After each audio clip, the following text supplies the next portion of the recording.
Unaona kabisa ni nini? Ni uptrend. Kwa nini nasema ni uptrend? Kwa sababu tunaona ina break high. Ina break high. Toka hapo chini. Ina break high. Okay. Hivi ndivyo nimeweza kuicatch gold leo. Nimechukua pips 100 za haraka. Nilikuwa naona pafupi hapa, lakini sio pafupi hapa, ni pips 100. Japo nimetumia zaidi ya pips 200. Sasa mimi nichukua pips 100 tu za uhakika. Kwa hiyo kama nilivyosema, kitu cha kwanza nilizungumza hata kwenye video iliyopita. Hiyo video nimezungumzia kuhusu break of structure na change of character. Kwa uzuri nimeelezea vizuri. Nimeelezea tu break of structure na change of character. Lakini ndio video ya kwanza kupost kwenye account yangu. Kwa hiyo nenda kaangalia video utaelewa vizuri kwa nini nimeingia hapa. Kitu cha kwanza kabla sija trade kwa haraka, hii tunaona kabisa ni nini? Ni uptrend. Kwa nini nasema ni uptrend? Kwa sababu tunaona ina break high. Ina break high toka huko chini. Ina break high. Ina break hapa ilikuja ku break huko high ka break. Kaja katengeneza high nyingine hapa. Ikarudi kutengeneza high low ka break. Kaja ka break hapa tena high. Kutengeneza high low ka break. Inapokuja kutengeneza high low, bali tayari kutengeneza high huko. Inapokuja kutengeneza high low huko. Mimi nikaiketch. Ilikuwa ni tilawa kidogo. Lakini nimeweza kupata pips 100 za haraka. Ilikuwa itembea mpaka sasa natembea na zaidi ya pips 200 huko juu. Mimi nimeshatoka mapema. Tusiwe na tamaa wakati mwingine. Ingawa ningeweza kuhold ingekuwa kwenye profit, lakini nitoka tu pips 100 zatosha. Sasa niliweza kuingia hapa. Kwa nini kuingia huko chini nikaingia hapa? Hapa kuna sababu nyingine ambayo ifanye niingie hapa. Na ngoja tu niwaambie. Nikirudi kwenye 1 hour time frame. 1 hour time frame hapa. Saa 9 new session inaanza. Na inapoanza new session, kitu cha kwanza lazima uzingatie first presented fair value gap ya session. Ya new inaanza saa 9 kamili ilikuwa ni hii hapa. Hii hapa.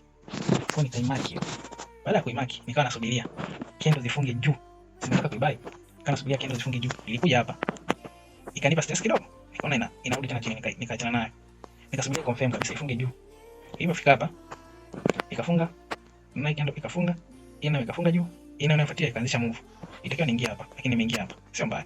Baada ya kuingia hapo nika target pips 100 huko juu. Ilikuwa ni target hapa juu kwenye last high iliyotengenezwa kabla ya kutengeneza high low ili tuje tumbeke huyo. Kwa hiyo baada ya hapa nikasikiliza pips 100 nilipata tip yangu. Very simple, hata mambo sio magumu. Kwa hivyo ndio jinsi nilivyo mketi gold yangu. Pips 100 za haraka. Sasa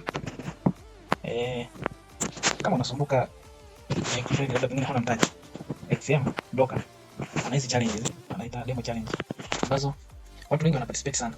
Kwa hiyo kunakuwa na mshindi wa kwanza mpaka 100. Kwa hiyo participate wengi, kunakuwa na mshindi wa kwanza mpaka 100. Kwa hiyo washindi wanapewa hela, wanalipwa yani. Kwa hiyo kuna kiwango ambacho wamekiweka ambacho kifikia basi wanakulipa. Kama huna mtaji wa kutrade, na unaweza kuwa hizo demo pia unajifunza. Kwa hiyo mimi nakushauri kama una mtaji kwa XM broker au kwa hizo challenge. Nafikiri next video nitaonyesha jinsi ya kutrade hizo challenge. Kama utakuwa interested, sitakuguide utumie XM broker kwenye trade. Kwa hiyo kama wewe, mimi siwezi kumshauri utumie broker, lakini nipate kama ushauri kama huna mtaji, fanya hivyo. Na link iko kwenye description hapo. Alafu pia nitaweka namba yangu ya WhatsApp ambayo hiyo unani DM nitumie link, kwa sababu naona kwa description hapo nikiweka link inakuwa ngumu kuipata. Ukiklik haiwezi kuclick yani. Kwa unaona mpaka nifanye kitu fulani hivi YouTube labda ndo atanikubalia hapo mbeleni, lakini sasa nitaweka namba yangu ya WhatsApp hapo kama uko interested kutrade hizo challenge. Na kutumia link uregister, na nafikiri XM ana mambo mengi, anahitaji tu na kitambulisho cha NIDA. Very simple, unapata account yako na kutrade hizo challenge. Lakini sikuguide kwamba utumie XM kwa ajili ya kutrade zako kama wewe, hapana, siwezi kushauri utumie broker yupi. Hayo ni mapendekezo yako wewe, utaamua unatumia broker yupi. Broker ni nyingi sana. Kwa hiyo ni hivyo tu, simple. Namba yangu ya WhatsApp nitaweka hapo, then utanitext na kutumia link uregister.